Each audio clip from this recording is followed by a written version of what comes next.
normally means that it's another week of high school football in North Georgia, but actually for this week, it is a bye week. It is our playoff bye week special fan episode, whatever you want to call it. We're still here. I'm Will Cooper alongside my co-host, longtime broadcast partner. You know him, you love him, the man, the myth, the legend. What else can be said about a man with a smile so beautiful? That is Art Mosley. Art, how are you doing, my friend? I'm doing so good tonight, Coop. I'm just hungry. I'm just hungry. I'm hungry for more high school football. And we're not going to get it this Friday night, as you mentioned. It's the bye week. So a little more time to whet our appetite and get us all prepped and primed for the first round of the GHSA playoffs.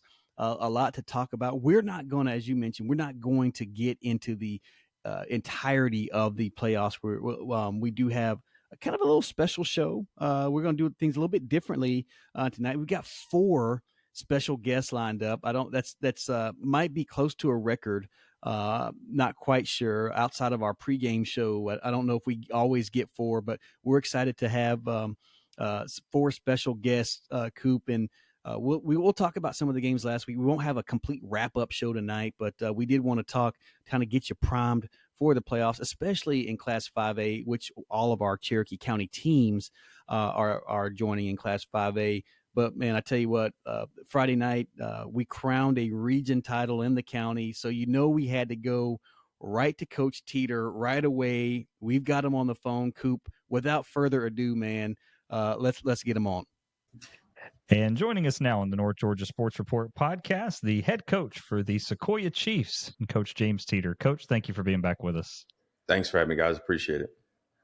Absolutely, Coach. Always a pleasure. Especially want to wish you a congratulations. First region title for the Chiefs since 2003. Going against a Creekview team, great rivalry. But take us through that game, the message to the players. Obviously, it struck a chord because it was a very considerable win for you guys. And I'll let Art ask about the whole season. So just tell me about Friday night for now. We talked a lot to the kids. Back in July, we went to a camp in Putnam, and every night after practice, we kind of get a chance to have a little heart with everybody. And so we did that a couple of nights in a row. And the last night was about what their goals were. And this was one of their goals. And, we get to River Ridge and things kind of go the way it did there. And you're kind of a little bit worried. But our message was to the kids, if you just take care of business, things will take care of the way it's supposed to be. And if it's meant to happen, it'll happen. And luckily we get a break with them losing a game down the road, which gets us back in the driver's seat. And so we just had to take care of business. So our message was, the goal that you wanted, you're at the doorstep of it and you have an opportunity to take it. You just have to go show everybody and take it. And they did. They just went and played really well. Things got a little crazy right there at the beginning of the third quarter, but I thought what we went through at River Ridge helped them respond to that situation, because the same message to them that Friday night was the same message I did at River Ridge, was just, you got to calm down. You got to find a way to just calm down. We'll be fine. They couldn't there, but the other night they found a way to calm down. I thought Colby was a lot to do with that. And we got a drive that put us ahead, and then went on, and we just kind of took control of the game. Coach, we often joke, especially with Coach Buddy and Coach Jackmine, about the use of Brooks Darling. He was another standout, and I don't want to overshadow, I think, what the big standout. You already mentioned Colby, and of course Will breaking the school rushing record on Friday night. But Brooks early on in the ball game had some key receptions. We've seen him on offense. We've seen Jack Ripley also there. What was the decision to go to Brooks early? He looked like he had the hot hand. I don't know if it was just any particular reason. I think it was just they were giving us, and they gave us him early.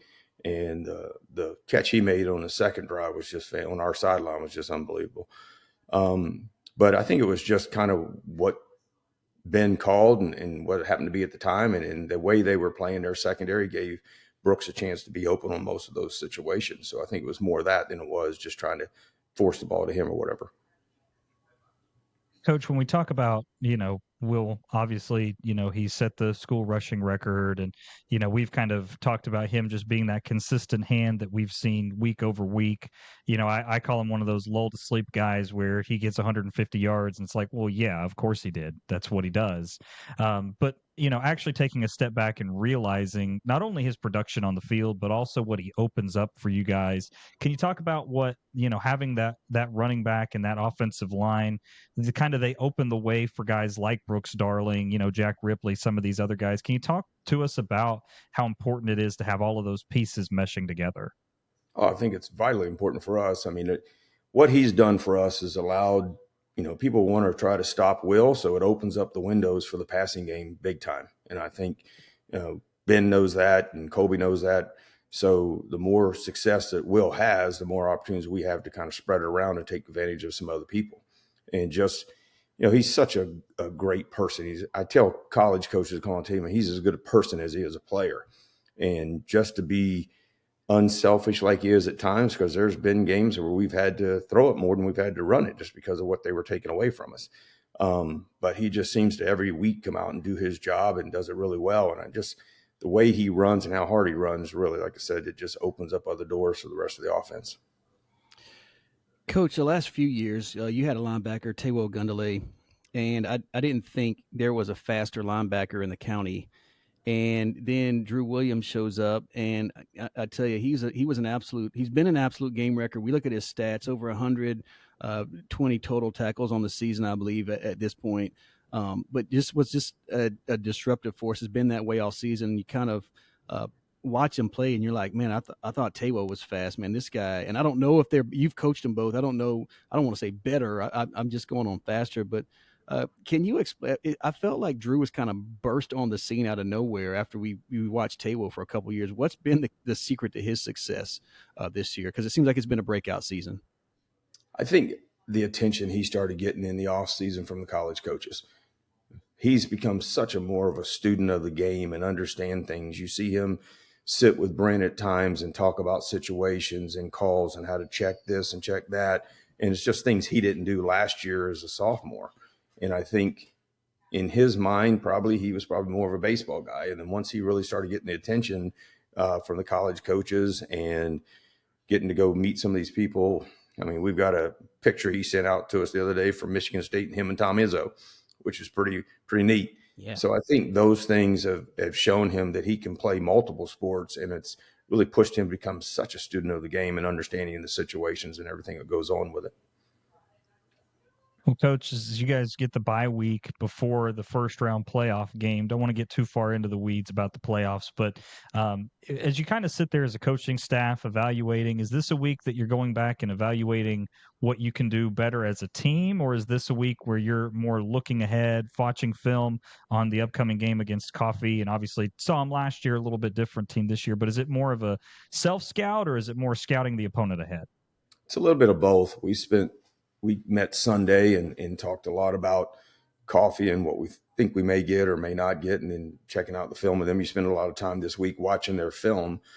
So we'll do some of the things that we think we may try to look at against them, but it's also more of going back and fixing things that we've done the last couple of weeks and we may not have done correctly. Because, being them, they're going to watch our old films and see what people did to stop Will or take advantage of Brent on some situations. And so we've got to go back and make sure we've kind of covered those bases and fixed all those things too. So that gives us a week to get ready for that. And then we'll meet again either this Friday or Sunday and kind of finalize what we're going to try to do next week. Coach, it's inevitable that I was going to ask you about this season, your accomplishments. And I know we've been through them week in and week out.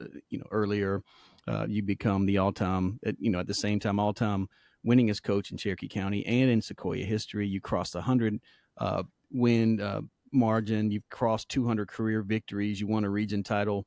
What else is there for you to accomplish in your career? And how much longer do you want to do this?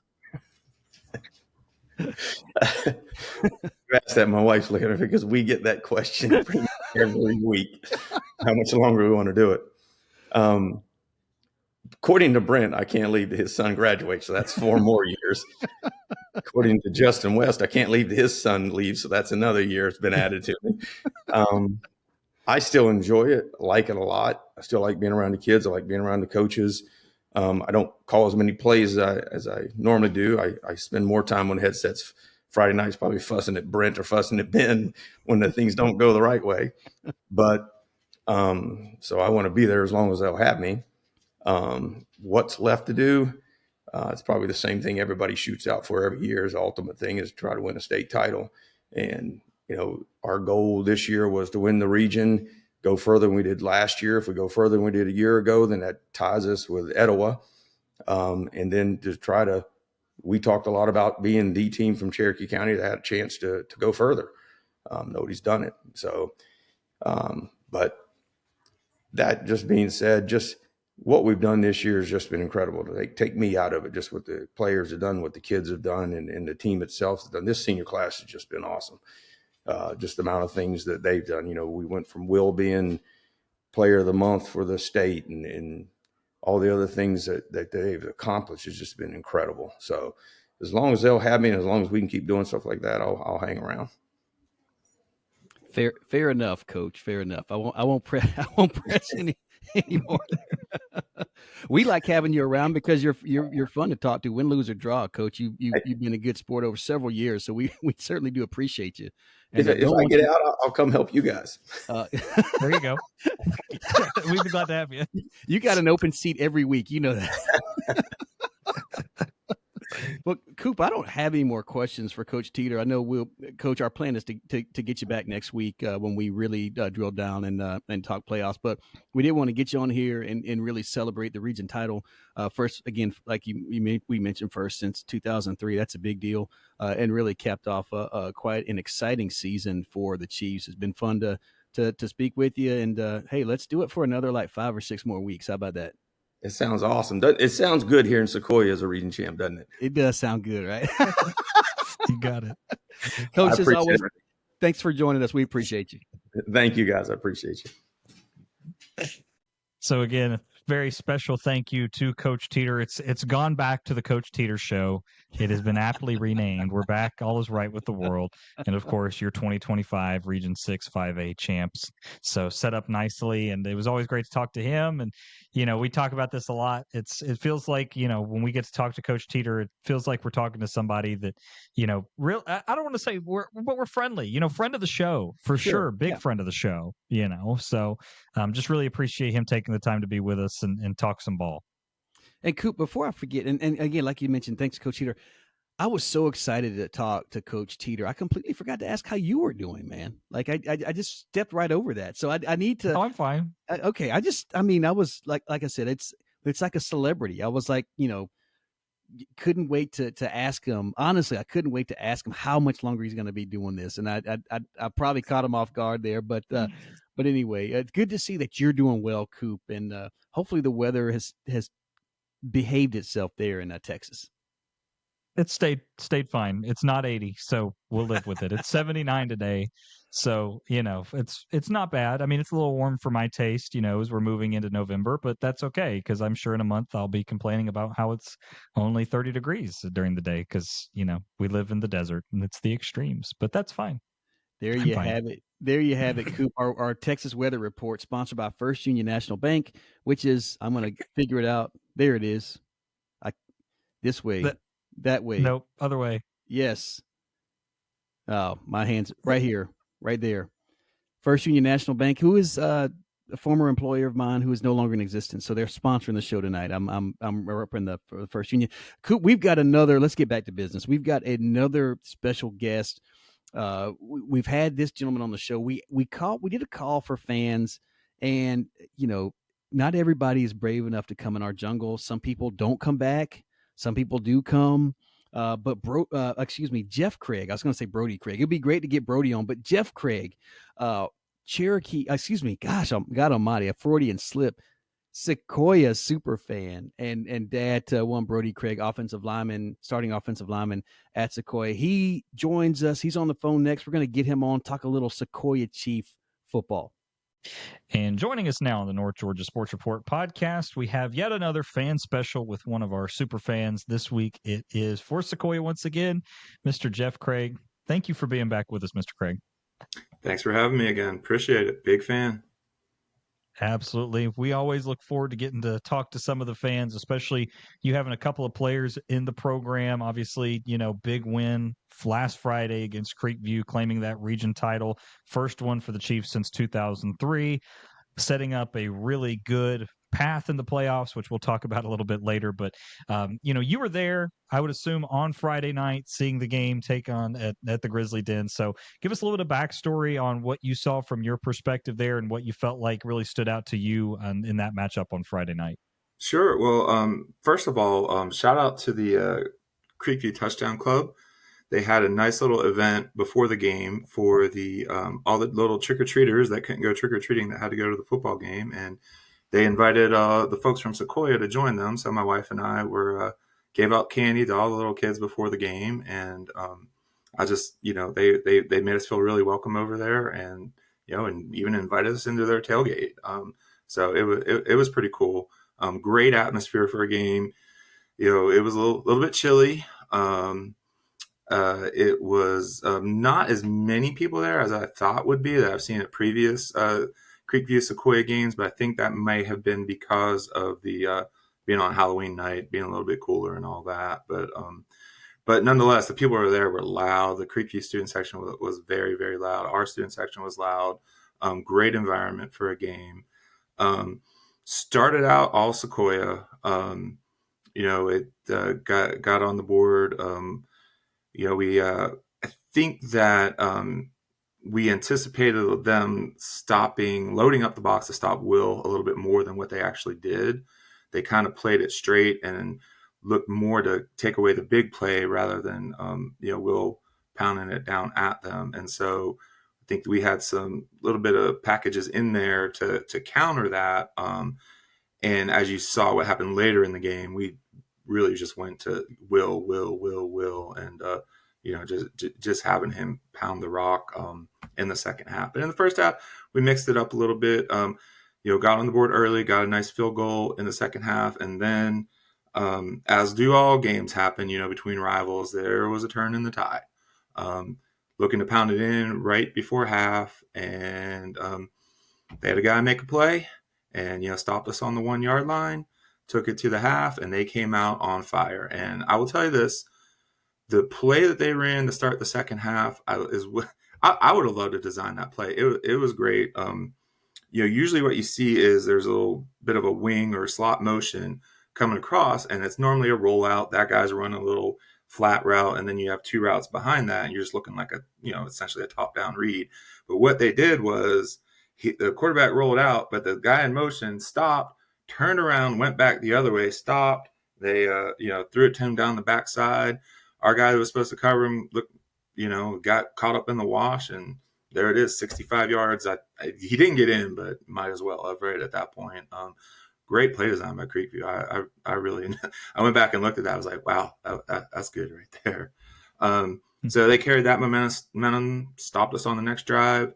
Then they drove it down the field again, caught us in a blitz, and and they got some good blocking on that play for another touchdown. And all of a sudden the Creekview band's hyped up, the students are hyped up, get a little bit of nervousness on the Sequoyah side, but I think they righted the ship on the next drive, and then I think Will really found his groove, and they just started feeding him, and it was 6 yards, 7 yards, 6 yards, 7 yards, all the way down the field. And then the defense really came to life. They were living in the backfield. I don't know how much you guys talk about Drew Williams, but he had himself a night. He was in there. Noah Normal, I think, had a couple sacks as well. Then a guy that I don't think we talk about as much, Hayden Poole, who plays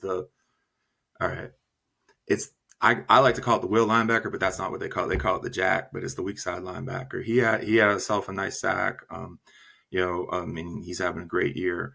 And that was it right there. They closed the game out and got the water toss on the coach and enjoying a region championship for the first time in a long, long, long time.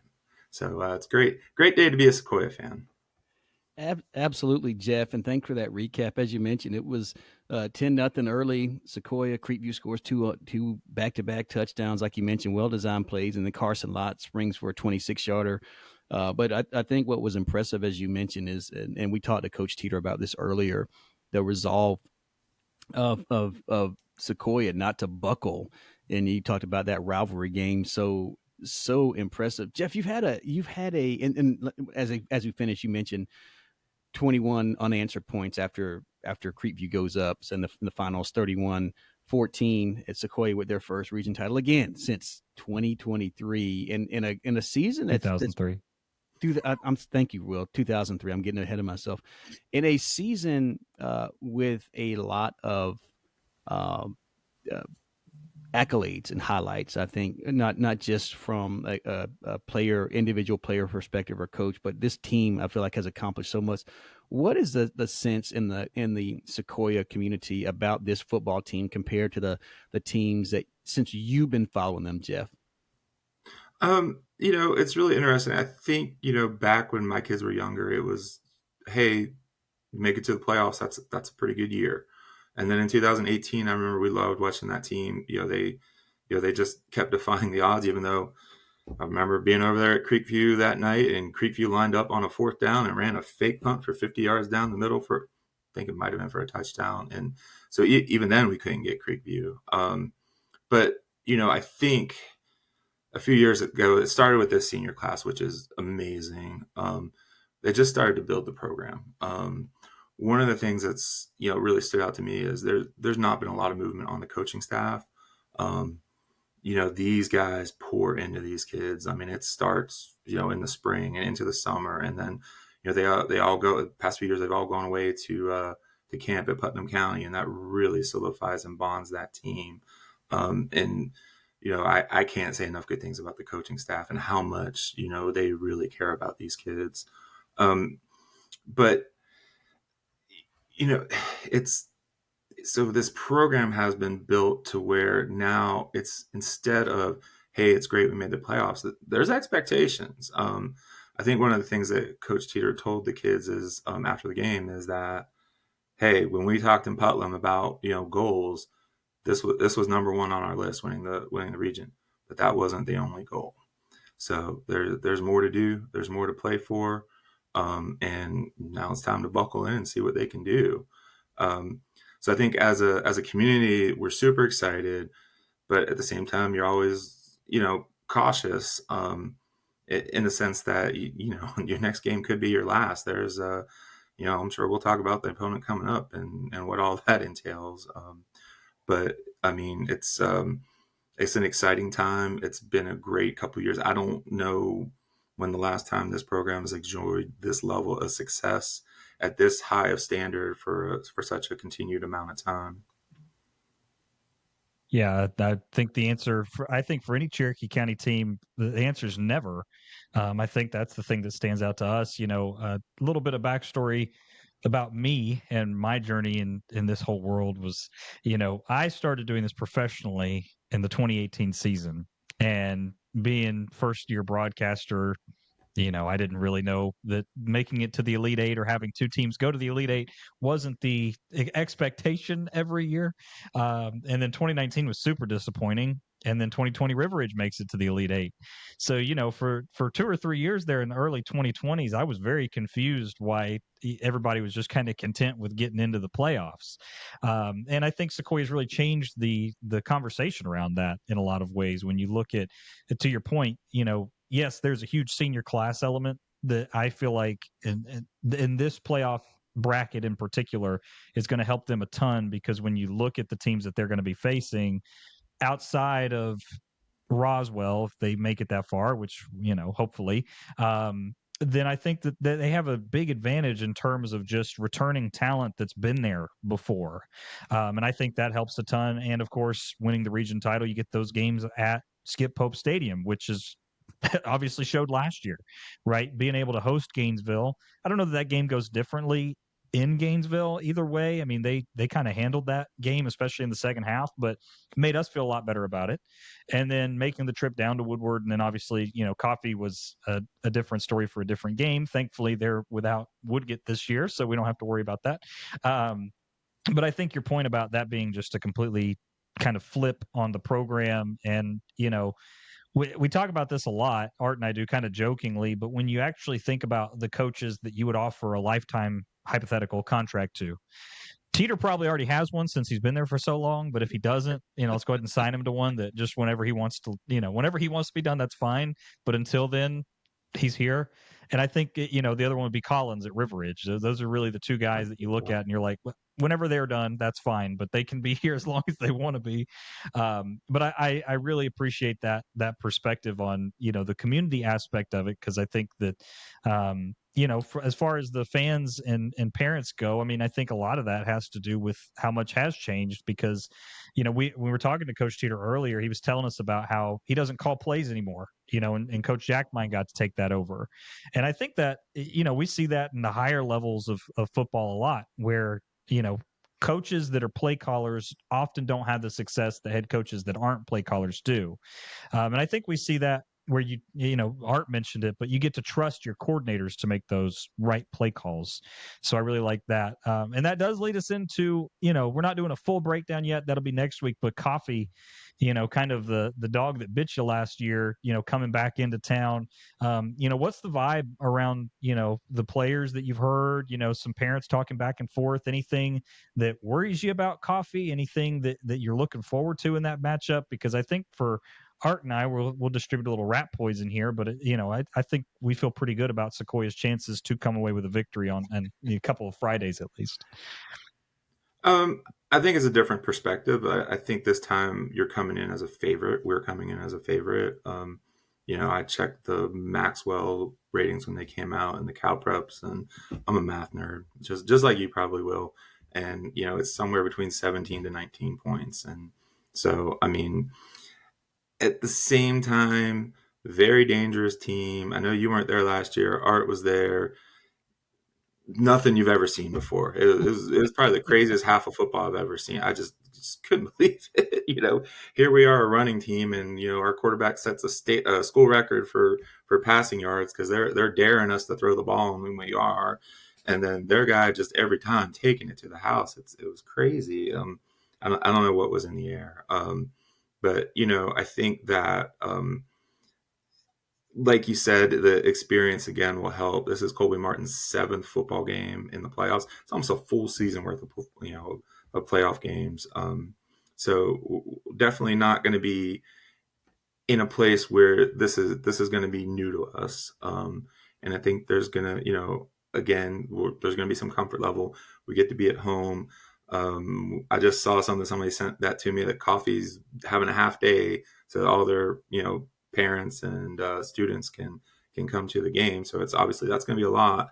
It's probably a 4-hour trip, Art. I don't know. I think it might be a little bit more than that from Douglas to Canton if you factor in Atlanta traffic also. Navigating Metro Atlanta. Well, and last year was over a holiday, so that's going to be tough. That's going to be tough on them to get there. But looking at them, it's an interesting team. They lost 8 guys on either side of the ball last year. So it's a different team. They do return. Number one returner for them is going to be their running back number 1, KJ DeBruce. He has, I think, just about 850 yards, 11 touchdowns this year, but he's been in and out a little bit the past few weeks. So not sure what his status is going to be. They do. Just like they did last year with Woodgett and DeBruce, they have another guy named Bobby Reynolds, number 10, sophomore running back, about 900 yards. Also as a receiving threat out of the backfield. Where it gets interesting is in their quarterbacks. I've been watching them against a few different teams, and they got 3 guys in there. So I'm not really sure who they're going to go with. Their senior, Trey Ross, number 2, has started most of the time, but they've also worked in a junior, Tyler Dowling, number 9. And then a sophomore, Tommy Stanley, as well. They're not a big passing team, just like they weren't last year. They don't throw the ball a lot. Most of their throws are going to be out of, essentially it's a naked concept, right, where they're faking the handoff and rolling out, or play action, stuff like that. They'll run a little bit of option as well, I saw, but I think their goal is to get the ball to DeBruce or get the ball to Reynolds and have them run. Offensive line, they're a little bit wider than they are tall, but they play hard. I mean, these guys are hitting to the whistle. Defensively, it's a 3-man front concept. Again, when teams play us, sometimes they do different things a lot differently. One of the things I've seen teams come out and do this year is play more of like a bear front. They uncover the tackles to make them go find somebody, because our tackles are so big. And then then they're running linebackers everywhere. So it'll be interesting to see what they do against us. But generally a 3-man front. But they're just like last year. Might be different guys, but they're still flying around to the ball. It's I know the record says they're 4-6, but they got a lot of talent on the team. They're young. They played a lot of competition. I think I looked and there were all their 6 losses are to teams ranked 38 and higher. So they haven't really lost to anyone that was a quote also ran. They've lost a good competition. So I think, is it Will that says that there's no such thing as a good loss, but but they're when they're losing, it's against really good teams. So it's going to be a challenge. But I think I don't know. My teenager you ask him about how was practice? Good. How was it? Yeah, I don't get a lot out of him. It's more what I see. See, Art knows. Well, here you go. Here's a little bit of rat poison for you, and you can pontificate upon this as the numbers guy. Cooper Predictor has Sequoyah. The line on that would be Sequoyah minus 59, and I always tell people with my model, it's a predictive model. It's not. It doesn't mean that if you're predicted to win by 59, that means it's super sure that you're going to win. It's just putting out that if you were supposed to win 59 to 58, that's the same odds that you would have to win 59-0. But the over under is typically what I bring on this show because I find it most interesting. So I'll set that line for you here with my disclaimer: don't bet on high school football, you degenerates. But as a gentleman's conversation, 59 is the over. Which side are you leaning on that? There were 130 points scored last year in the game, but I would probably lean towards the under. I think that, and I have no information on it, but what do we like to do all year is establish the run, chew the clock, grind it out, and just keep the chains moving, and then I think we do really well if we can establish a lead, get them into 3rd and longs, make them have to throw the ball, then I think that bodes well for us. But I think it's going to be a battle. I think it's going to be a 4-quarter battle all night. Again, one thing I've noticed watching them a little bit is, they will kick a little bit, but their kickoffs are going to like the 10-yard line, and they will kick field goals, but not from very far out. So if it comes down to it, and I don't know how much you guys have talked about this year. I don't think very much, but we have a weapon there. I just saw a video where he made a 57-yarder. It's Leif Hansen, brand new to football this year, was a soccer player, but he made a 57-yarder in practice. I know that he's, I think 66 or 72 on kickoffs this year for touchbacks, which is insane. When we can score and then pin the opponents deep, we do really, really well. And I think that's why you see sometimes those results get a little bit skewed, is that, we're scoring and pinning them deep, and then now they gotta, you gotta play catch up, and it just kind of, it just starts rolling downhill from there. But definitely a good thing to have in our back pocket. Leif, I think he's perfect from inside of 50 this year. His 2 misses were from outside of 50. And then also if we have to punt, he's averaging over 40 yards a punt as well. So those are kind of my thoughts on the coffee game. As far as lines go, right, it's playoffs. We win by 1, we win by 20, we win by 30. I don't Yep. care. Yeah. We like to joke about it because it's always fun to get that hypothetical. And, I find the over-unders are always the most difficult with high school football because, to your point, like the Creekview Sequoyah game, we talked about that. I forget what the over-under was on it, but, I'm sitting here screaming, hammer the under. And, I think it ended up being the under. I think we did hit it, whatever my hypothetical line was. But, it takes one play, right? It takes one of those reverse passes to end up and you get a late touchdown and you never cover. Again, don't bet on high school football. I can't. Why are we even doing this? But either way, Art, anything to add before we wrap this up? Well, I tell you, Jeff, you've done all of our homework for next week. Here I am. Not even starting because I know we have a week before we talk about playoff football here. But you've taken away all my ammo about Tyrese Woodgett, about Contavious KJ DeBruce, about head coach Mike Coe, who has won a state title at Coffee. So again, I think your point of this is, and even Coach Teeter's point, this is going to be a well-coached football game, regardless of some of the weapons that they're missing. And we'll talk about this next week. But Coffee, in my opinion, I know maybe the folks in Region 6 and Region 7 might disagree, but I think Coffee plays in the toughest region in the state. At least over the last couple of years, with the likes of Thomas County Central, Houston County, and certainly Lee County, who's got to make their way, as Lee, Will and I were talking before you came on. So they've got to come to Sprayberry. So that's going to be a game, guys. That is going to be a game there. And that's what we were saying. Hey, this is the best matchup on paper, the Sprayberry Lee County game that we could find in the first round at least. And I will not be there, but I would love to be a fly on the wall in Jim Frazier Stadium over there in East Cobb. But man, oh man, we appreciate you, Mr. Craig, joining us. It's been fun to watch Brody play in that offensive line. We really haven't talked about them a whole lot, but anytime you have a running back who's had as much success as Will had, he's got to thank his offensive linemen over the years. They've been great, and this has been, at least from a prognosticator's perspective, this has been a fun season to watch. You guys, the fan base has been great. Coach Teter and the coaching staff have been great to us, and we appreciate you for coming back in and providing some in-depth analysis, man. We might have to have like the Jeff Craig portion of a show. I don't know, Will. We have to there you go. we have to see about that for 2026. Anytime, guys. I appreciate it. This is fun to me. Like I said, I enjoy listening to you guys so much. I love the calls. I may even go back and listen to that. No, maybe not. The coffee call from last year. I wouldn't.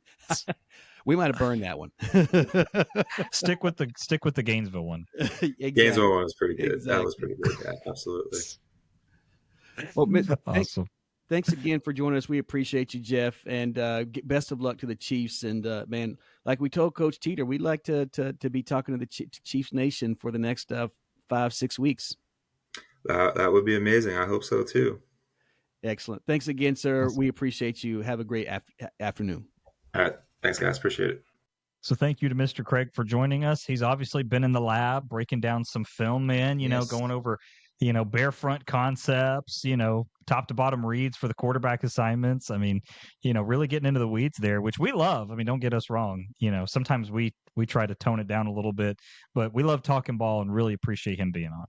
Absolutely. Thanks a lot to Jeff for joining us again. And I tell you what, Coop, I said this when we were speaking to Jeff just moments ago, but he's vying for my job here with the breakdown and the analyst work. He's already got this Sequoyah Coffee rematch, broken down, and he's brought some great insights. So Jeff, we appreciate you, first of all, listening each and every week, and appreciate you joining us this week. You help make us better, so we thank you for that, and certainly we wish Sequoyah best of luck next week. Again, we'll get into those playoff matches a little bit more in depth for us next week, but now, Coop, another special guest. We're just rolling from guest to guest to guest this week, and this guy, I tell you what, it's tough, and it's tough for he and I to be in the same broadcast booth at the same time because our egos are so big. This guy, though, his stomach might be bigger than his ego some days. But Most Dave days. Garner, the sports director, WLJA 101.1 The Pulse and 93.7 WPGY, the Sports Pig. I think we've got him on the line. We wanted to get a professional opinion on Class 5A, the playoffs, and a little bit of trash talk. So, Coop, I got Dave. He's coming in right now. Let's go to him. And joining us now on the North Georgia Sports Report podcast, it is the man, the myth, the legend. He is really kind of the bearer of many of our jokes. And we decided we should invite him on here and allow him to defend himself in any way that is possible. It is Dave Garner, the famous play-by-play man, sports director for 101.1 FM The Pulse. Dave, how are you doing, my friend?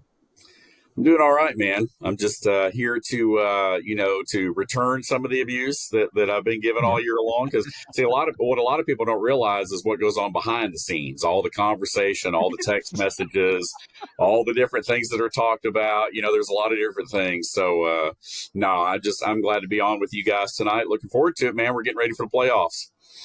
Dave, one of the things that Will failed to mention, not only, you also kind of run the programming for the Pig, WPGY, up in Jasper as well. So your role or your sphere of influence is ever expanding, almost like that triple cheeseburger you ate down there.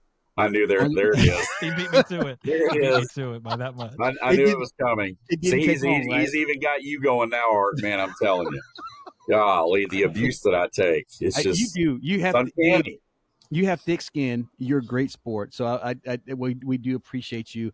But if it wasn't for Dave, neither of us would be in the position we're sitting at right now. So we do owe you a lot, as much as we do pick on you. So I want to give you your flowers now so we can continue to pick on and persecute you here. But that's not why we brought you on our podcast. First of all, thanks for making a second appearance. Like Mr. Craig previously, Jeff from our Sequoyah Superfan has joined us now twice on the podcast. Dave, you've also joined us twice on the podcast and taken a break from your duties at WLJA. You've got a podcast, a pregame show you produced. What's this? If I can just get your take on it, we'll talk about some of the county scores here momentarily. What's been your experience this season with Georgia high school football? Because what a lot of people don't know is there wasn't a huge plan, prior to June for high school football on the radio with the ownership change at the radio station. Yeah, it was it was pretty crazy. It was I didn't come on technically with the station until I guess it was right at the end of July. So we were literally 3 weeks out, I think, from the first high school football season whenever I got hired on. So needless to say, there was a lot of work to do. And we had, fortunately, we had a couple of guys and, Jess Walker and Tucker Green, who I know and have had the opportunity to work with a little bit, that were kind of in place. But beyond that, we didn't really have a whole lot, going on. And so we were really literally right up until, the day before the first game trying to get things kind of sorted out. Not to tell on ourselves, but we had advertisers and folks coming to the table. And, we added as we went, throughout the first couple of weeks. So some of the advertisers that jumped on board with us, who we're very thankful for, because at the end of the day, they obviously underwrite the production. But we've had folks that didn't come on until October, even. So it's been this like ever evolving season, even throughout the season, so it's been a lot of fun. It's been challenging, but it's been great. We've got two teams, that are we joke around. We're going to have a depth chart next year because we got so much talent, on both sides of the mic. And obviously, I'll brag on you. You bragged on me, but I'll brag on you. You obviously are a professional, consummate pro in everything you do, either side of the mic. But you brought definitely a different dynamic to the team this year, and just your experience. And you guys have been doing this stuff so long now that man, y'all got great chemistry. Your pros, Coop, from afar has been a great influence, I know, as well. And so, but yeah, no, it's been fun, man. It's been fun. We've gone week to week. You guys over the years know that traditionally we'll sit down before the season, we'll set a schedule till the end of the season. But our philosophy this year was we want to try to get the best games on every week as much as we can. So we kind of went week to week. Like every week we would have to notify, the schools that we were thinking about going to the next week, like, hey, can we come and do the game? So it very much was like a week to week type thing for us this year, which is the first time I've ever been involved with anything like that.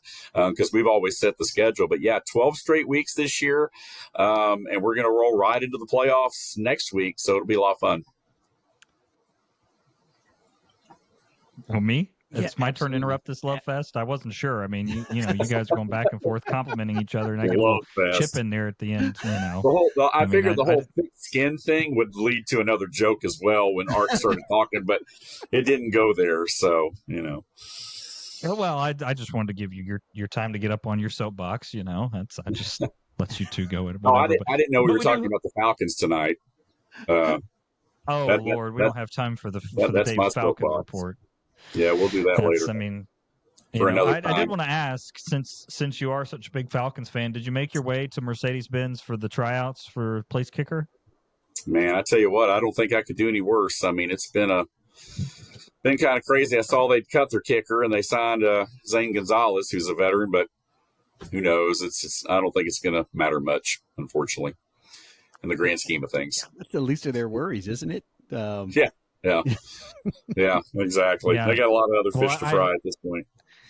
I just wondered because I know Art's making his way down to Miami at some point to try out for the quarterback position to see if he can determine what color jersey to throw it at. Yeah, the problem is, Coop, I'm out of eligibility. Yeah. Okay. Yeah. But I do know that if I threw an interception, I would take full responsibility and not throw anybody under the bus. I do know that much. Yeah. I feel you. Yeah, unfortunately, I'm out of eligibility too. So that happened a long time ago.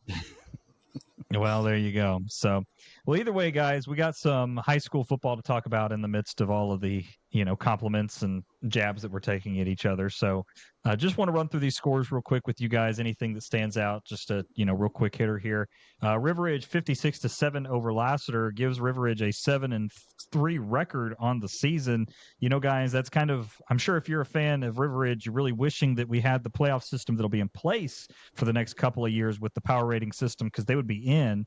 But obviously, the 3 losses came at a really inopportune time for the Knights, and they just missed qualification. So any final thoughts on the River Ridge Knights and their 56-7 win over Lassiter?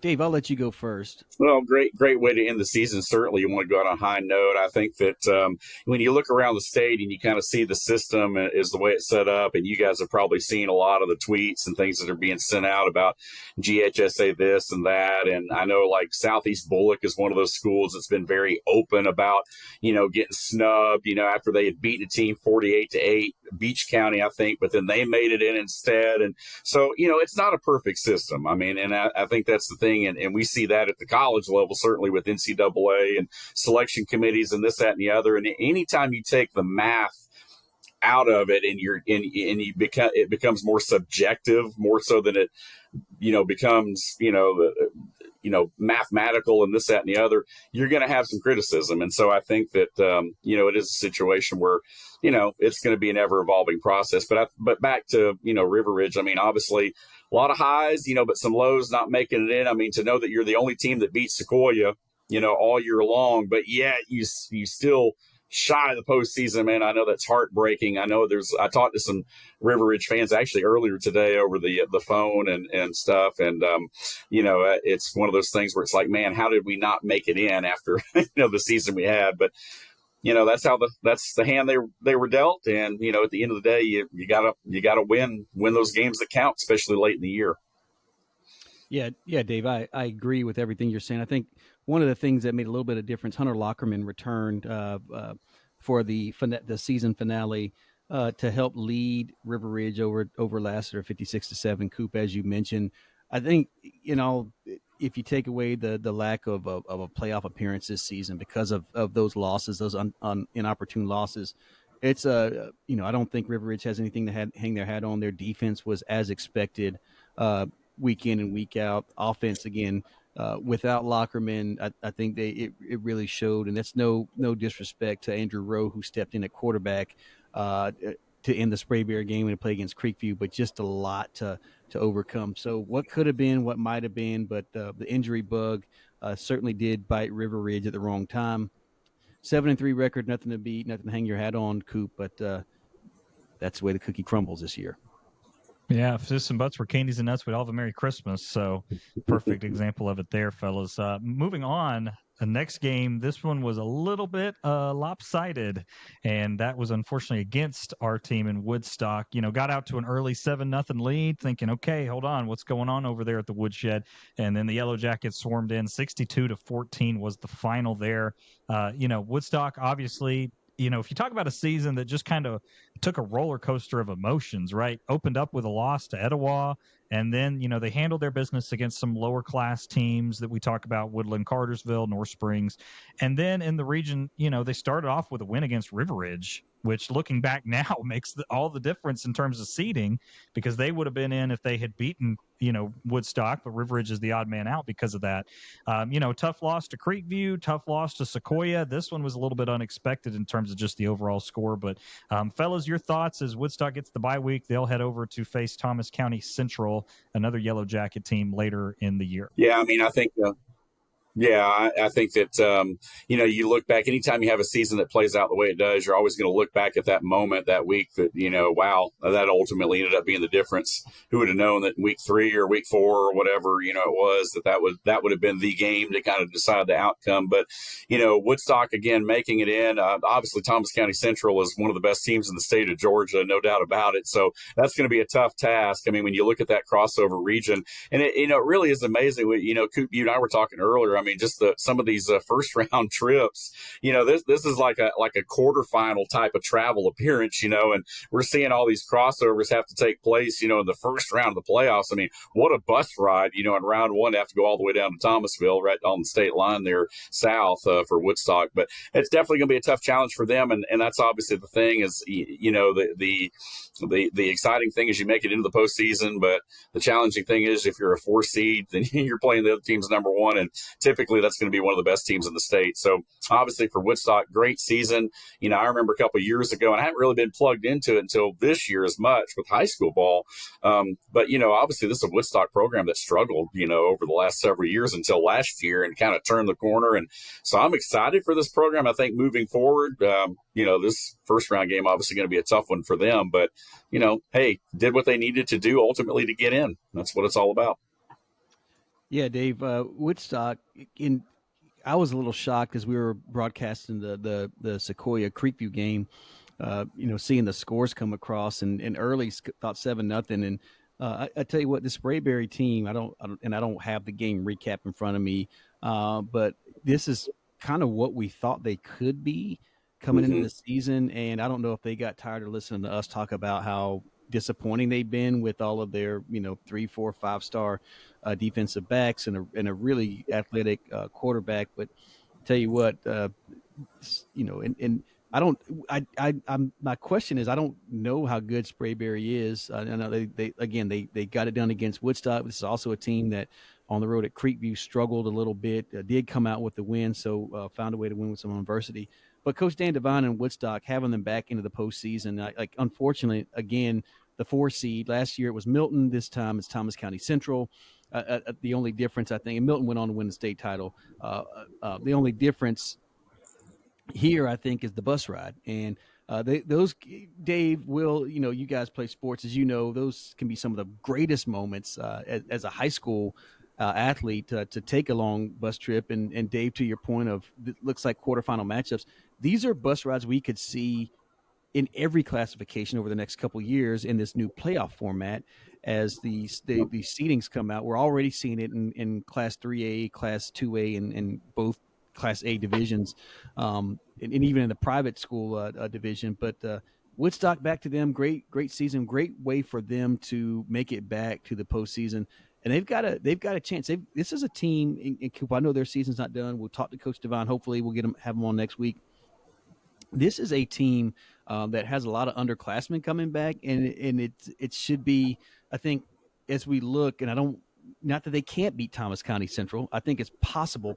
It's not probable, in my opinion, and we'll talk about that again in detail next week. But I think he's looking forward a little bit. This is a team that I think could potentially challenge for a region title. I know I might sound like this is Art's hot take, in November of 2025, but I would say this Woodstock team is definitely returns. If everybody stays healthy and everybody comes back, I think this is a team to be reckoned with next year. Yeah, they remind me a lot of the team that we're about to talk about. That is the Region 6 5A champs and the Sequoyah Chiefs. And by proxy of having returners come back year over year that we get to know very well, and also we're getting playoff experience. Sequoyah 2022, 2023, it wasn't like they set the world on fire with their playoff resumes. But then as we've seen them turn the corner in 2024 and then in this season, hopefully they continue that trajectory of improvement. And obviously they did that on Friday night. Art, you were on the call for this one, Sequoyah Creekview. Sequoyah +3 in the turnover margin. Will Rejecki over 200 yards, set the school rushing record. I mean, list goes on and on about the accomplishments there. I think the thing that stands out to me is that despite the turnover margin, despite the 200 yards on the ground, Creekview was in this ball game up until late. And I think that kind of speaks a lot about Creekview's standard that is raised over the years. So, Dave, starting with you, your thoughts on Sequoyah, Creekview, this matchup, and really kind of both these teams are going to face, Creekview gets a shorter straw to draw, so to speak, because they'll have to make the trip down to South Georgia as well, take on Houston County.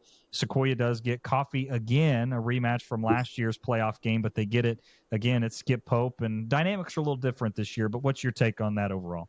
Yeah, well, first off, I mean, I know I'm wearing the Sequoyah hoodie here tonight, but I've got a Creekview one too. I picked Sequoyah because they're the region champs and they're the only one with a home game, I guess, in the first round here. But a lot of love for the Grizzlies as well. Look, I'm impressed with what Creekview's done this year. I mean, this is a team that started out 0-3, but you look at the 3 losses. I mean, Calhoun, last year state champ, 3A, North Forsyth, a playoff team, Cambridge, a very good team. So you had a front-loaded, tough non-region slate. And then you rattle off a bunch of wins, so this is a better team, I think, than their record. Went through a lot of resiliency. I know you guys have seen them, more than I have throughout the year. And Art, I know you've had them on, but I saw them the opening week against Calhoun. And, the talent's there. I mean, they got a lot of talent. They overcame a lot. They had some, offensive woes early in the season, had a tough time scoring points, but then they kind of started turning on a little bit, opening things up. So credit to Coach Trevor Williams, who we had on our program a couple weeks back, going into that ball game. And I really like the way that, Creekview played. Obviously tough draw. I mean, Houston County is a very good football team.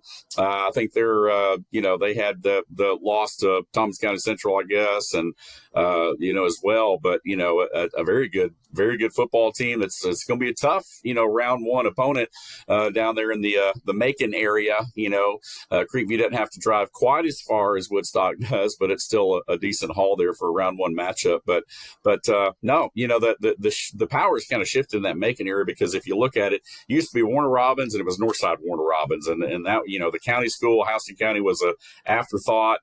But man, I tell you what, the talent has really kind of moved out. They've done a great job of keeping the talent in the county and not going into Warner Robins as much. But yeah, I mean, it's very, very impressed with the Grizzlies, though. Proud of them.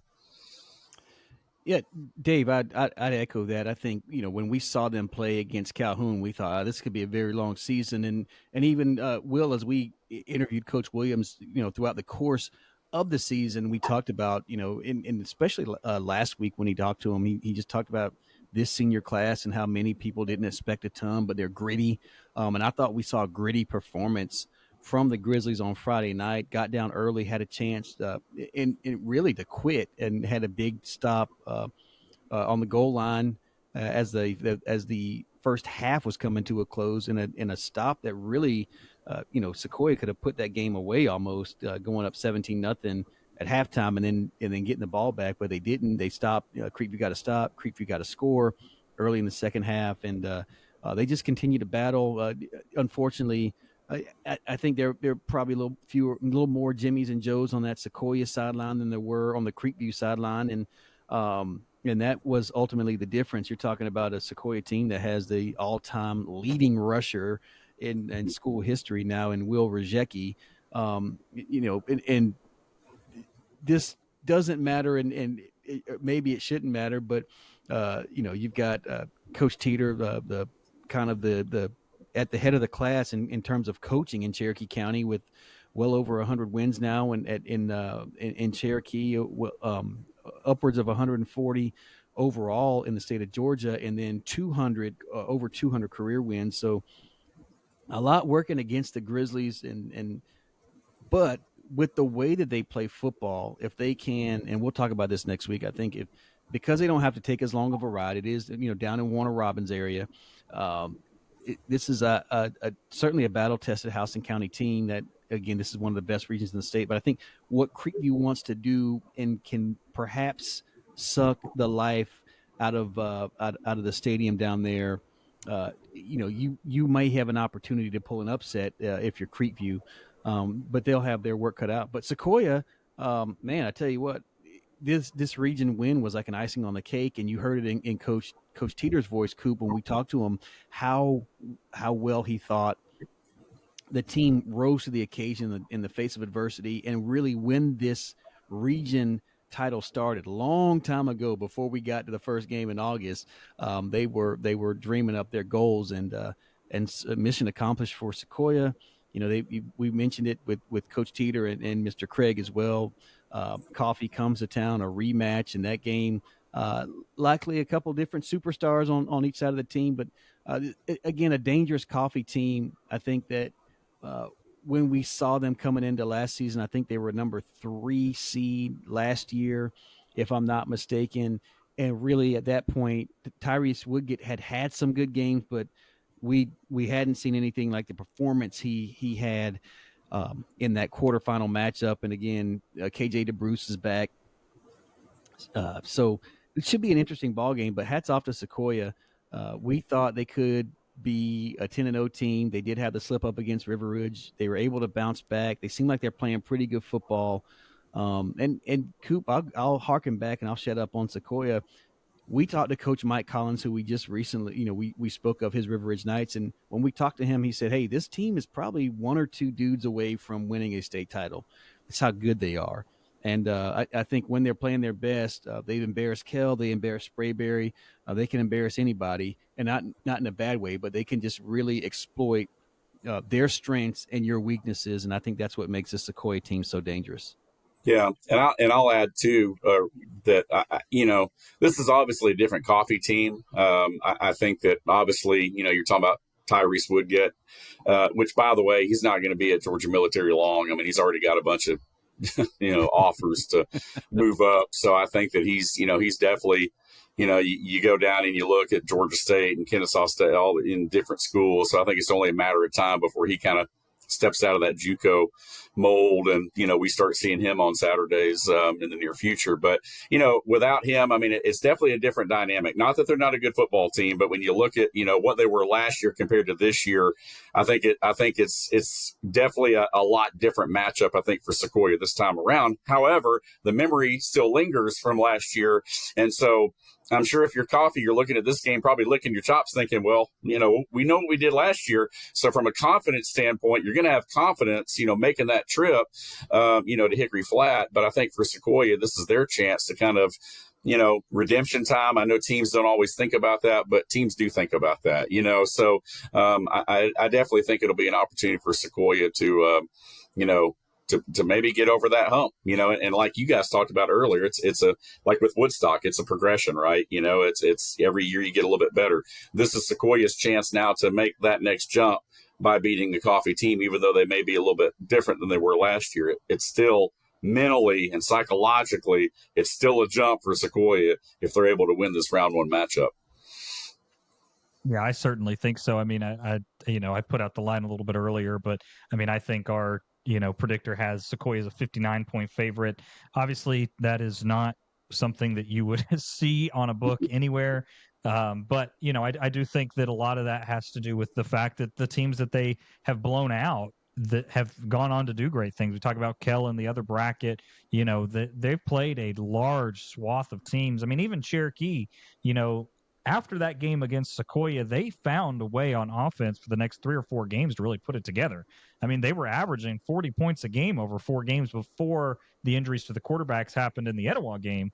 So, I think for Sequoyah, they do a lot of different things. The thing to me about Creekview and it's a little bit confusing, concerning. I don't know which way to put it, but they seem to me to be the biggest wild card that I notice in the bracket, because it feels like if it was any other region that we got drawn out of, we would have a lot different things to say versus having to go down and play Houston County.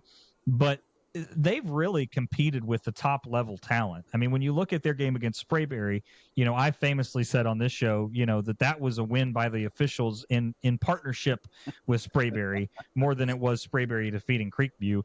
I mean, I still feel that way. I think this is a Creekview team that, people could easily overlook as well. I think if you're a Creekview fan, you probably hate the bye week because you catch Houston saying, well, this is a 5-5 team. What kind of region draw is this? Because Creekview, who is this? But unfortunately, they get the bye week to kind of evaluate that and say, hey, guys, you got to hold on. They only lost by a point. They only lost by 17 to their region champ. It's not like they're, a bunch of scrubs coming in here. So all of that being said, I think both these teams have some interesting dynamics. Agree with you guys 100%. I feel like this is an opportunity for Sequoyah to really, if they haven't already with this group that they have as senior leaders, to really put their footprint in, not only in the school history, but in Cherokee County history, where we look back and say, man, do you remember that 2021 to 2025 Sequoyah class? You guys remember how good that, I feel like that's something we'll talk about in a decade. So all that kind of wraps up, the regular season. Again, we got 3 teams moving on to the postseason. We'll talk about those in a little bit. But, Dave, we were taking a look at the 5A bracket a little bit earlier. I know you had a chance to look at it. Are there any matchups in that first round that really jump off the page to you about ones that we should keep an eye on? Well, we talked, Art and I had kind of mentioned, like in a perfect world, and maybe things will play out that way, looking at Roswell, potentially a quarterfinal matchup with Sequoyah. That's one that, if it plays out that way, would definitely be one I feel like would certainly earn Game of the Week type honors, so it'll be interesting to see kind of what happens there. I think that, I don't know. I think that there's a lot of different things that I think that could play out in 5A, but I do like the bracket for Sequoyah, to be honest with you. And I'm trying to remember the potential second round, the game that's right next to them. Noonan and New Manchester. Yeah, I thought it was Noonan. Don't know a lot about the New Manchester, but Noonan obviously is a kind of a traditional power, and we've had the opportunity to call Noonan before too. And so I that would set up, I think, to be an interesting second round matchup for Sequoyah. If Sequoyah is able to get past Coffee, I think that's definitely a fun one to watch, just because of the tradition of Noonan. And then obviously, if Sequoyah gets past that hurdle, more than likely you're looking at Roswell perhaps in the quarterfinals, and we all know how good they are. So I think that would be a heck of a showdown. I mean, I would love to see that. But you never know. I mean, it'll be interesting to see. Yeah, I think that's a good side of the bracket. I mean, we were talking a little bit earlier, when I look at the bracket, Art and I apparently have some disagreements. I know we're waiting to put out our full brackets until next week. Yeah. and Art and I are doing I think we're doing this. I hope I'm not breaking news here, but we're doing the bracket challenge between him and I. Is that correct? Yeah. Are you in on this? And we will also both enter the GHSA bracket challenge. And if I might go ahead and brag on myself again, defending champ in, I think it's Class A Division 2 and also Class 2A. Yes, I am that guy, right? Yeah. Well, I'm hoping I can pick up the other 5 brackets. That way we have a clean sweep as a staff. It's tough being the smartest guy on this podcast, Coop. Look, the smartest guy on this podcast, outside like that doesn't know anything about Class 5 and 6A, because I absolutely screwed the pooch last year and did horrible in the classifications that we cover and concentrate on most of all. So that really checks out, honestly. Yeah. That makes sense by what you talk about on this podcast sometimes. Old Turd Ferguson, man, I'm telling you. Yeah, exactly. I'm telling you. Well, the good news is the Cooper Predictor will be here to pick us up, because that's all I have to rely on, because I'm not using if you think I know anything about what's going to happen between Glenn Academy and Jackson County, you're insane. I can tell you. I have no. Well, I can tell you what I think is going to happen now. Yeah. But we have some major disagreements on the other side of the bracket. When you talk about the fact that potentially you would have Rome playing Houston County on one side, Right. You would Yep. have Sprayberry. Sprayberry and Lee County are going to be playing in the first round. That's a game that, I think is probably about as close to a coin flip as you can get.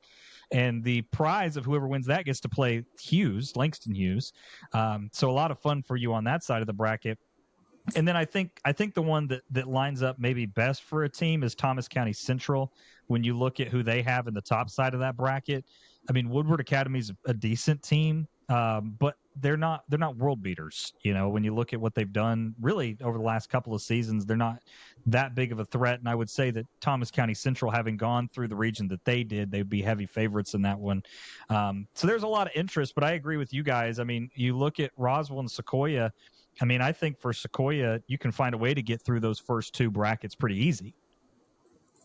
Right. Yeah. Well, I think that obviously Thomas County Central to me is probably the favorite. I would say out of all of them. I mean, the Yellow Jackets again.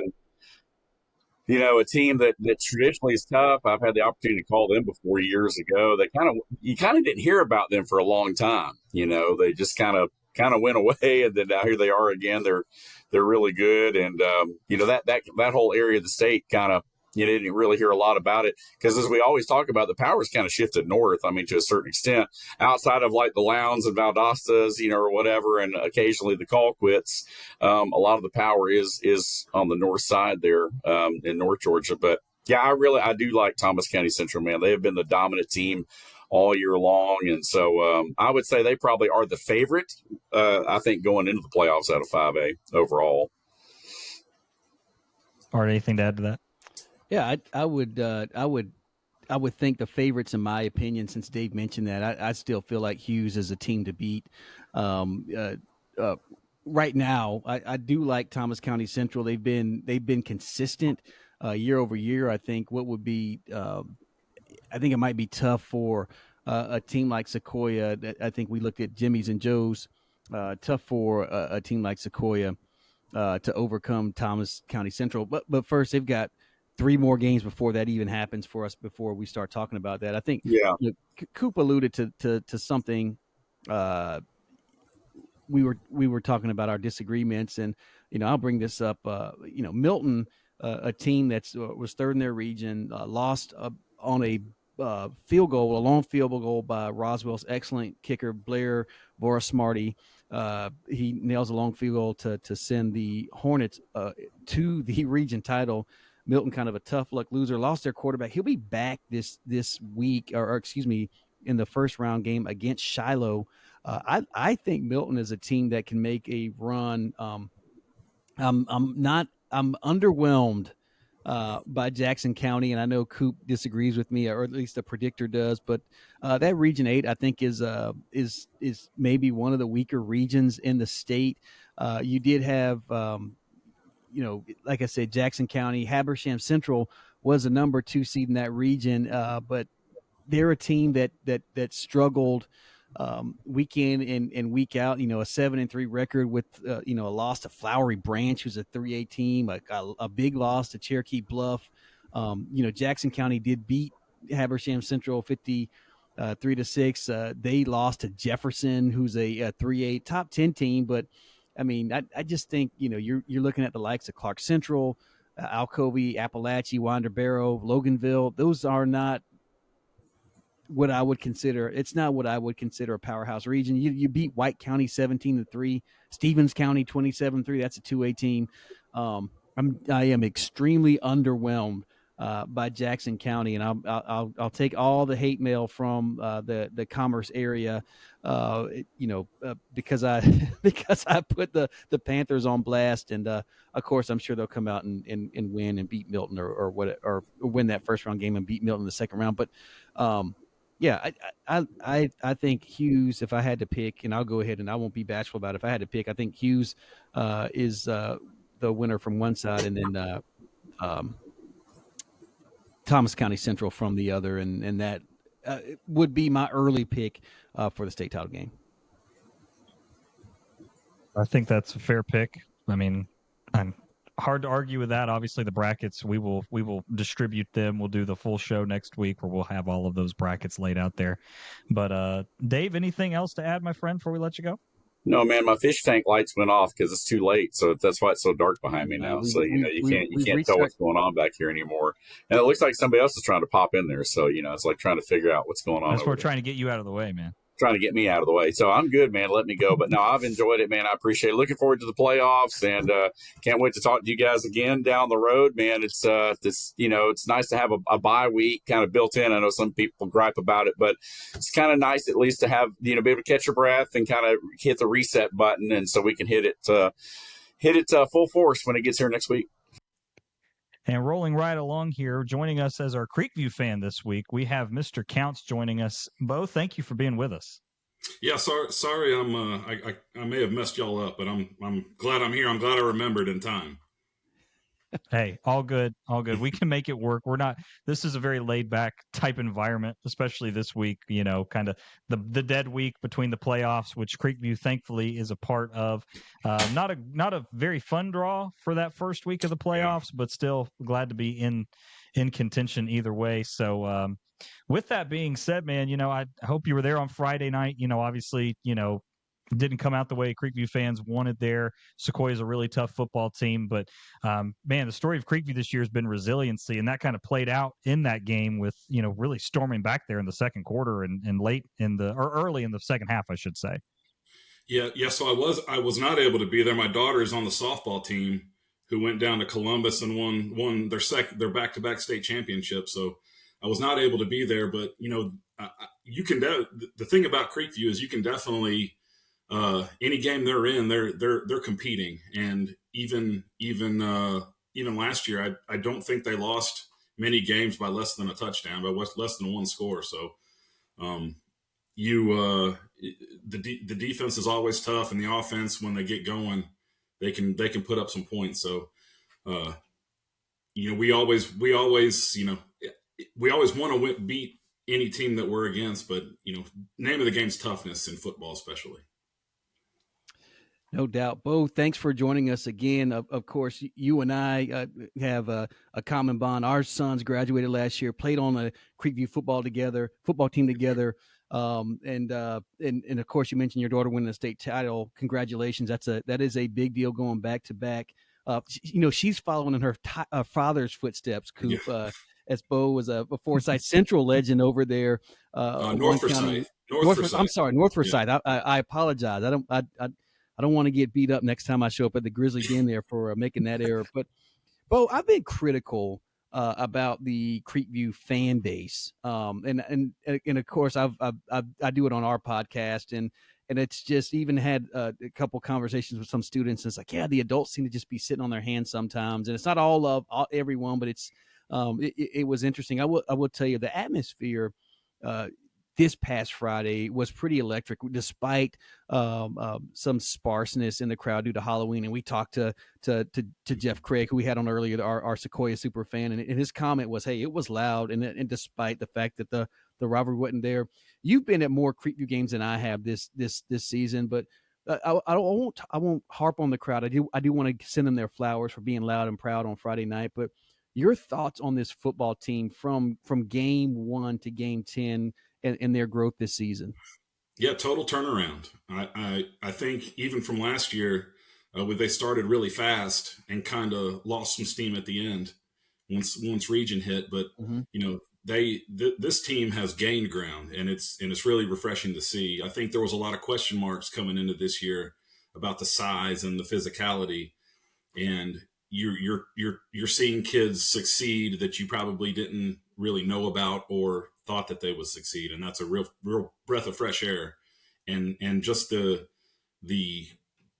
I guess the I don't know the word, but the competing is what I'm mostly impressed about is that they come in and they compete, and there's not a whole lot of people that they're scared of, and that's a great thing. Yeah, they'll certainly need it in the playoffs playing Houston County, a team that really their only loss was to Thomas County Central, who's far and away been put number one in those 5A rankings consistently throughout the year. But when you look at, where they're at, I think this Creekview team is maybe the best prepared to go on the road because one thing we always talk about is defense travels. And Creekview for really since Coach Williams has been there has been a defensive led team. And I think that physicality also carries well down to South Georgia as well. This won't be Creekview's first time making the trip down to South Georgia. 2018 comes to mind when they had to travel down to Lee County. That game obviously didn't go the way that Grizzlies fans wanted, but either way, still a very good showing for Creekview. So, anything that jumps out to you off the page, as you look at that, not looking too far ahead, but kind of looking at that Houston County matchup, anything that jumps out to you? Yeah, no. Look, listen. That whole region is strong. That South Georgia region is going to be strong. And it's going to be tough. I haven't had the chance to sit down, and look at what they've. I know they've been very successful, and I know that they're going to compete. And like I said, that region is tough every year. So our guys are going to go down there and they're going to battle. I know that they're going to stay in the game, and hopefully they can pull it out in the end. Get enough offense to pull it out in the end. The defense will keep them there. Hopefully they can get enough out of the offense to pull it out at the end. Bo, if we ask you, and I know you talked about the defense, and that's been a kind of a hallmark of Creekview over the years. No matter who the head coach is, it's really been what they've hung their hat on. But in terms of a player standpoint, is there any particular player, or a couple players that have stood out to you on this 2025 football team? I think the defensive line has set the tone. I think the middle linebacker there, I think his number's 34. I don't know his. I'm sorry. I don't know his name. I probably am. Like I said, I forgot about this whole thing, so I'm a little unprepared. But I think he flies around more than anybody, and he's a great player. And the defensive line controls the line of scrimmage, and I think that's what you need out of a defense. Yeah, and as we kind of look, we mentioned this a little earlier, and this isn't the post-season wrap-up that we do, but Creekview is one of those programs that seems to always have something coming down the pipeline. There's always, you look at their, JV teams, freshman teams, middle school programs.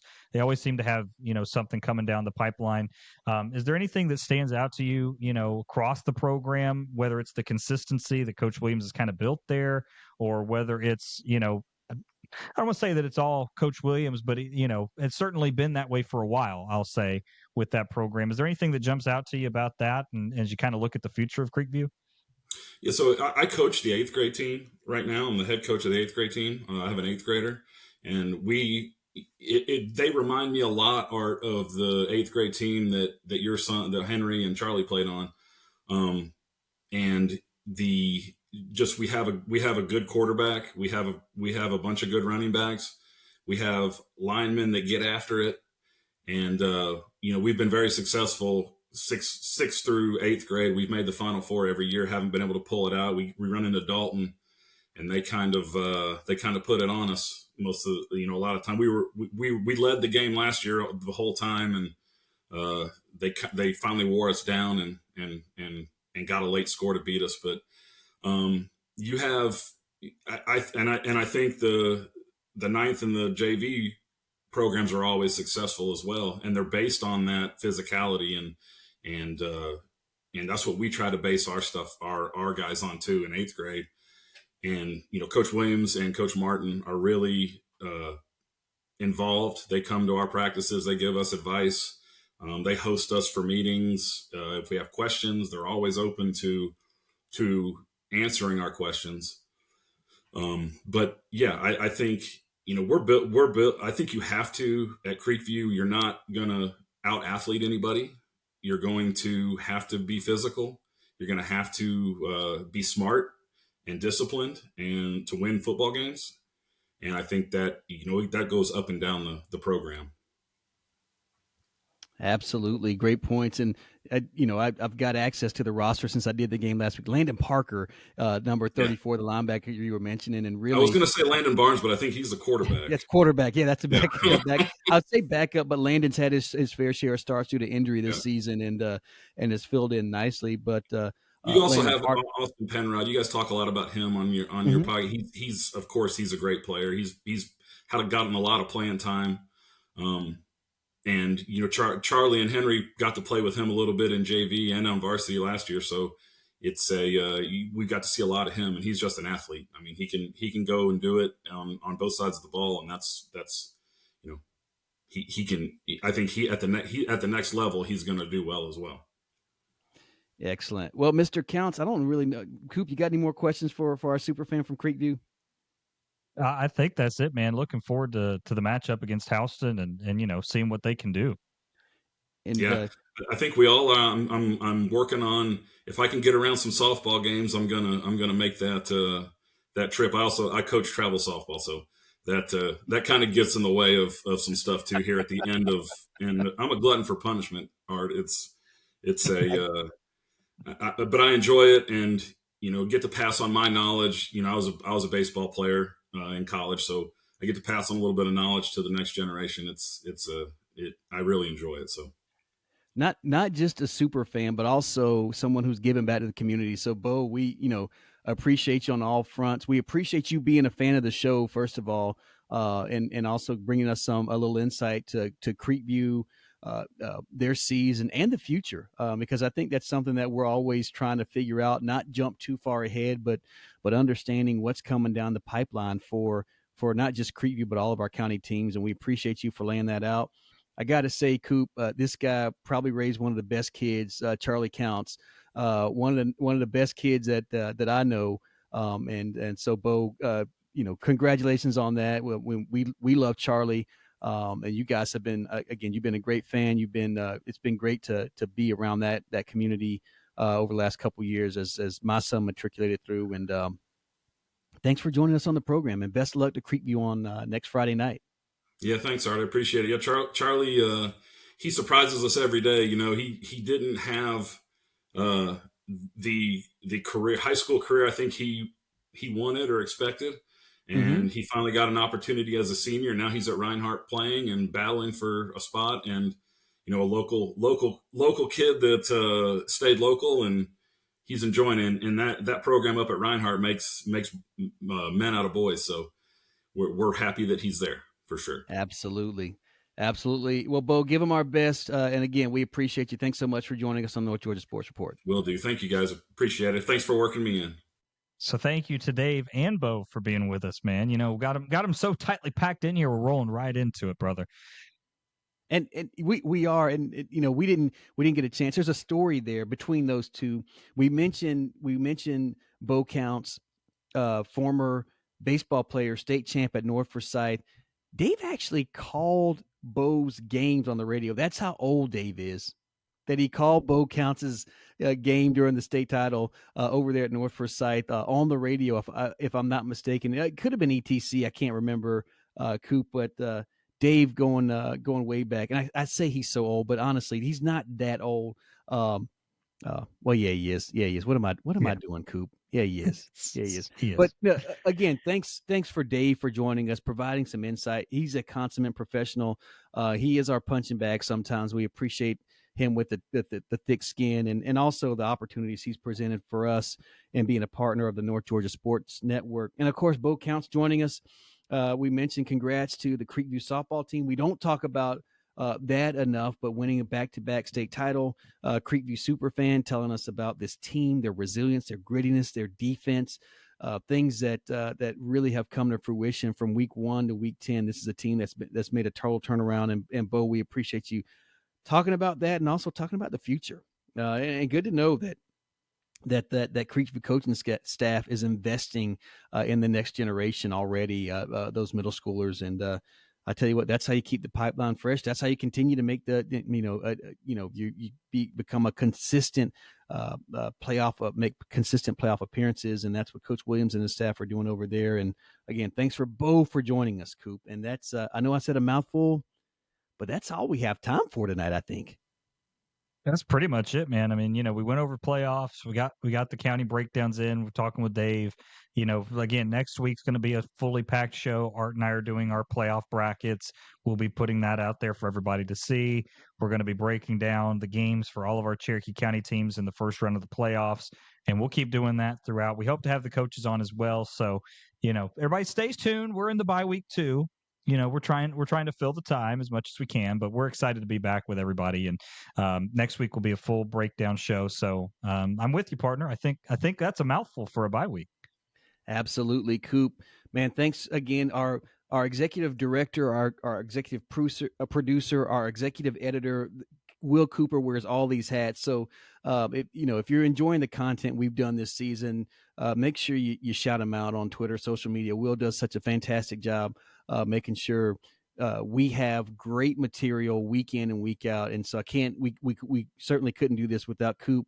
His passion for Cherokee County high school football reigns supreme. I know Texas was off last week, if I'm not mistaken, so you were able to, no Texas report this week. But are you going anywhere this Friday night, Coop?